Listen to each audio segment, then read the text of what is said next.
La iglesia no nació para abrir universidades, o la iglesia no fue fundada para abrir hospitales ni centros de salud. La iglesia no fue establecida para poner, hermanos, comunidades que sirvan de bienestar material para los hombres. La iglesia ha de recibir y recibió una sola comisión de ir y predicar el evangelio a toda criatura para que los hombres fueran salvos. No hay otro llamamiento para la iglesia. La iglesia no es filantropía, la iglesia no es una comunidad, la iglesia no es, hermanos, un gremio que se ha de preocupar por el estómago y los zapatos de la gente. Este libro dice: mas buscad primeramente el reino de Dios y su justicia, y todas esas cosas serán añadidas. Toda esta vida no tiene sentido alguno si carece de eternidad. Toda la vida no tiene valor alguno si carece de eternidad que se ha de cristalizar. La vida no tiene razón de vivirse ni tiene razón de existir si no hay una eternidad y un cielo al cual arribar. No tiene razón la existencia a menos que, hermanos, nosotros podamos en verdad llegar a ver el rostro de nuestro amado Salvador. La vida para nosotros vivida fue una vida que naturalmente la gastamos en cualquier cosa. Al haber llegado y atravesado las barreras de la vida, nos dimos cuenta que atrás de ella probablemente no había lo que nosotros esperábamos encontrar. Sin embargo, cuando venimos a las verdades del Espíritu y empezamos a correr en pos de los valores de la eternidad, y empezamos a poner las manos, la vida y el corazón en las manos del Señor para venir a ser instrumentos de justicia, empezamos a darnos cuenta que entonces tenía valor la existencia, porque ahora era encaminada hacia las verdades eternas y hacia los valores perdurables. Nos empezamos a dar cuenta que entonces las cosas tenían razón de ser. Antes parecía que nada nos llenaba ni nos saciaba. Hermanos, cuando se habla de esos valores, encontramos en este libro de Dios cómo precisamente los hombres se entregaron para conquistar esos niveles de vida cristiana y de vida espiritual. Se entregaron sin medida, se entregaron sin condición, se entregaron de una manera, hermanos, sí, sin condición, incondicional. Se entregaron con el corazón, se entregaron con el alma, se entregaron con la fuerza. Dice la Biblia que el mundo no era digno de ellos. Se entregaron de tal manera que ofrecieron la vida, ofrecieron sus hogares, ofrecieron sus hijos, ofrecieron lo que poseían con tal de ver la bendición de Dios llegar a los corazones de los hombres. Se entregaron de una manera incondicional. Renunciaron a lo que tenían, renunciaron al cielo, a la tierra, al mar, a todo lo que pudieran ser, con tal de ver, hermanos, cristalizado el sueño de ser útiles en las manos de su gran Dios y Salvador. El ejemplo en la Biblia es grande, y desde los primeros llamados de Dios, desde Abraham hasta el último hombre, encontramos nosotros la renunciación y encontramos el sacrificio y encontramos la entrega incondicional para haber cristalizado aquel sueño de ser beneficio para los demás. Cuando leemos hoy la escritura en el libro de los Hechos, encontramos uno de los ejemplos quizá más gloriosos de todos los tiempos, que es la vida del apóstol Pablo. Y encontramos, hermanos, precisamente cómo este hombre, al igual que todos los que habían antecedidole, ahora este hombre va igualmente trabajando y obrando y haciendo de tal manera que nada le importaba, que nada, hermano, estaba delante de su vida como un ideal máximo, sino solamente aquello que era hacer la voluntad de Dios. Naturalmente lo había aprendido de su maestro, lo había aprendido el testimonio de los hombres del pasado, desde Abraham, como dije, y todos los profetas hasta el Cristo de Nazaret. Había aprendido el mismo Pablo a renunciar a todo y entregarse por completo para haber cristalizado aquel sueño. Queridos hermanos, la vida contemporánea, la vida de la iglesia, quizás no ha estado llena de ese mismo espíritu. La vida de la iglesia actual quizás ha estado llena de otras cosas, de otros valores. Y la vida de muchos ministros y de muchos ministerios no ha estado, yo digo, inundada de ese mismo espíritu y de esa misma verdad, sino que probablemente han habido contemplaciones a sí mismos. Ha habido un amor propio hacia nosotros. Ha habido quizás en este recorrido de la iglesia moderna, ha habido probablemente ese amor propio, ese cuidarse propio, ese velar por sí mismo. Y quizás eso ha entenebrecido quizás los logros y los objetivos que una vez se plantearon para la iglesia. De tal manera que la iglesia no ha visto cristalizar los sueños de una conquista real en el sistema en el cual vive. Quizás la iglesia no ha podido encontrar que en verdad es la claridad de Dios en el medio en el cual está viviendo. Quizá la iglesia no ha podido encontrar en sus ministros el fuego flameante del cual la Biblia dice que Dios hace a sus ministros. Quizás por la falta de entrega y de ejemplo, o hermano, de seguir en las pisadas de los hombres del ayer, de negarse y de vivir solamente para la obra de Dios, ha sido quizás el principal problema de la debilitación de los frutos y objetivos que una vez se plantearon. Cuando pienso naturalmente y de una vez aterrizo en la verdad de esta misión cristiana, Pienso que igualmente esta misión ha tenido, hermanos, una vocación, un llamamiento celestial. Nosotros como ministros de Dios hemos sido llamados realmente no para contemporizar con el sistema, no para contemporizar con la doctrina desviada, tibia, o con la doctrina adulterada del sistema, sino que fue llamada esta misión como una misión que, hermanos, levantara el baluarte estandarte de la verdad de Dios para establecer las verdades de Dios en la tierra. Y naturalmente en ese alineamiento fuimos llamados. Yo pienso que desde su servidor hasta, hermano, el último, o del primero hasta el último, o de donde quiera, desde el líder hasta el supervisor, del pastor de zona hasta el anciano, del anciano al pastor, todos hemos sido comisionados e inundados del mismo espíritu de querer hacer las cosas para la gloria de Dios. Naturalmente eso conlleva, hermanos, y ha conllevado, por supuesto, sacrificio, dedicación y entrega. Y eso volverá y continuará siendo igual. Si queremos ver la cristalización de los objetivos que Dios ha trazado, tenemos obligatoriamente que tomar las verdades de Dios en la mano y en el corazón y llevarlas sobre nuestros hombros, en el alma y en todo lo que se pudiera hacer. No podremos llegar a cristalizar ningún objetivo. Hemos hablado de las historias de las iglesias y de las misiones, como en algún momento dado han fracasado y como en un momento dado se han ido a partir y han sido los locales dejados para museo, o han sido dejados los locales vacíos porque la gente se fue, y se fue solo por una razón: porque ya no hubo compromiso.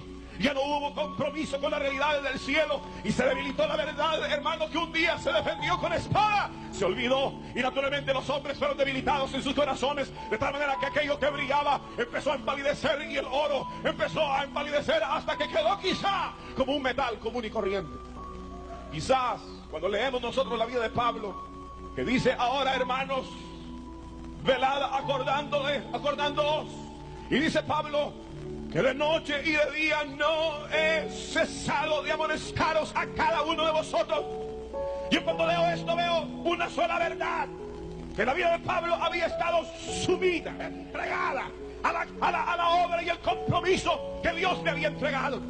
Naturalmente los frutos de Corinto, de Tesalónica, de Asia Menor, de cualquier región, se deben precisamente a esta entrega al objetivo que Dios le había marcado.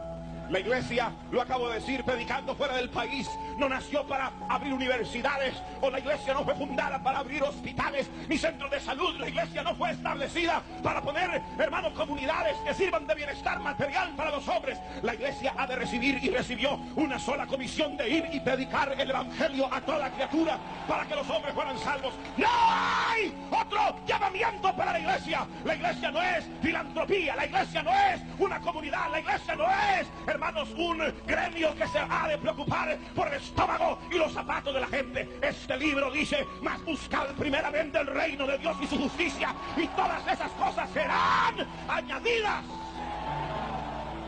La iglesia no ha de buscar las añadiduras. La iglesia ha de sembrar la verdad de Dios en los corazones de los hombres, para que como consecuencia de haber abrazado la verdad del Señor, todas las demás cosas sean añadidas. Por supuesto, Dios quiere el bienestar material, físico de su pueblo, pero ese bienestar material y físico es consecuencia de estar estable en las verdades del Espíritu. Nosotros hoy, queridos hermanos, reunidos hoy el liderazgo de la iglesia y muchos de los ancianos directivos y de la misma misión alrededor de la tierra, nosotros tenemos una comisión, y es cumplir con el llamamiento santo de Dios de ir por el mundo y predicar el evangelio a toda criatura, ganar nuestros vecindarios, ganar nuestras zonas, ganar nuestros barrios, ganar nuestros vecindarios, zonas, lo que sea, distritos, ganar las ciudades, ganar los continentes, ganarlos para la gloria de Dios. Nosotros no podemos ser menos que la iglesia de los hechos. Nosotros como iglesia que se ha autodenominado iglesia cristiana no puede ser menos que las iglesias que sacudieron el mundo del ayer. Nosotros como iglesia cristiana no podemos ser menos que lo que fue la iglesia en Éfeso. No podemos ser menos que las iglesias de Corinto. No podemos ser menos que las iglesias que conmovieron Roma y que conmovieron todo el mundo entonces conocido. Esta iglesia ha recibido el mismo espíritu. Esta iglesia ha recibido el mismo poder. Esta iglesia ha recibido el mismo llamamiento. Esta iglesia ha recibido la misma autoridad. Esta iglesia ha recibido la misma verdad de Dios. Jesucristo es el mismo de ayer, hoy y por todos los siglos. ¡Aleluya!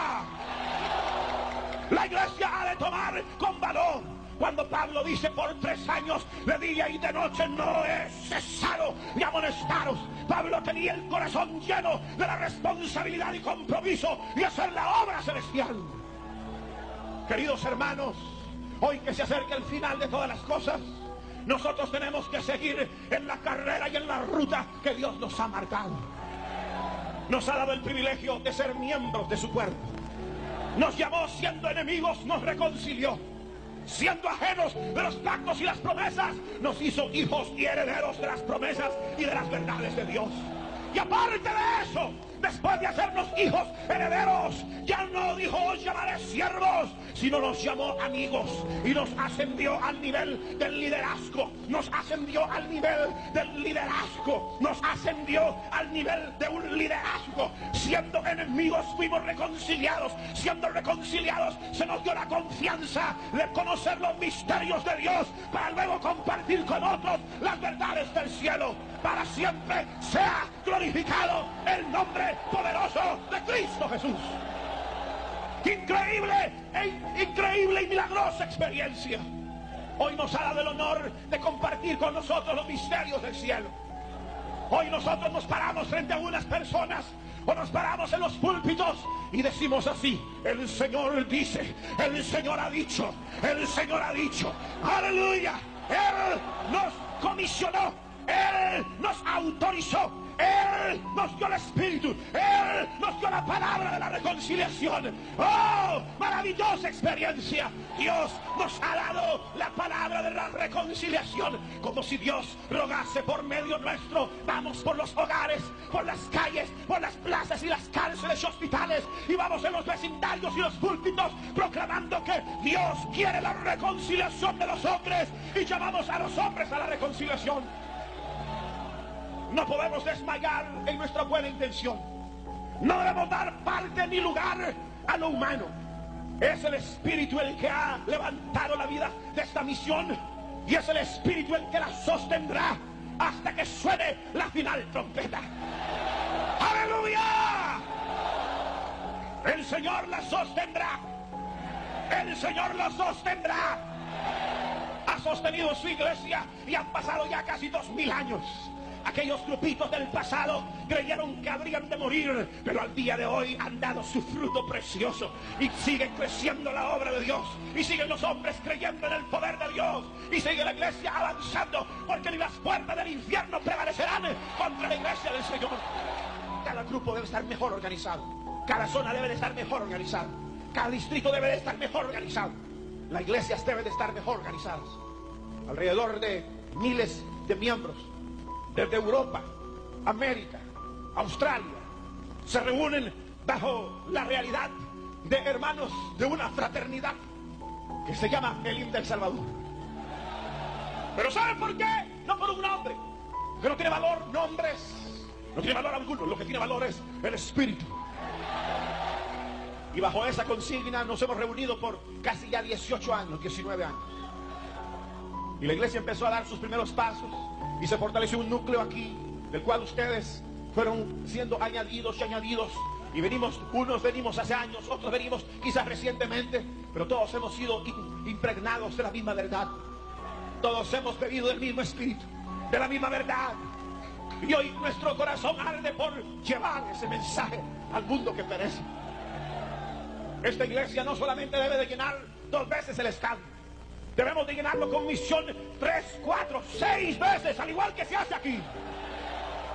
Tenemos que conquistar cada terreno, cada departamento. En cada lugar donde haya un local enorme debe de ser sacudido y conmovida la nación. En el mundo entero, en Centroamérica, debe de ser tocada cada país, cada capital, cada departamento. Fuera de Centroamérica, en la Suramérica y en Norteamérica, debe de ser sacudido, porque el poder que hemos recibido del Evangelio es capaz de producir el milagro que, hermano, nosotros sabemos que este libro atestigua. Este libro atestigua del milagro del Evangelio, y nosotros creemos en ese milagro glorioso.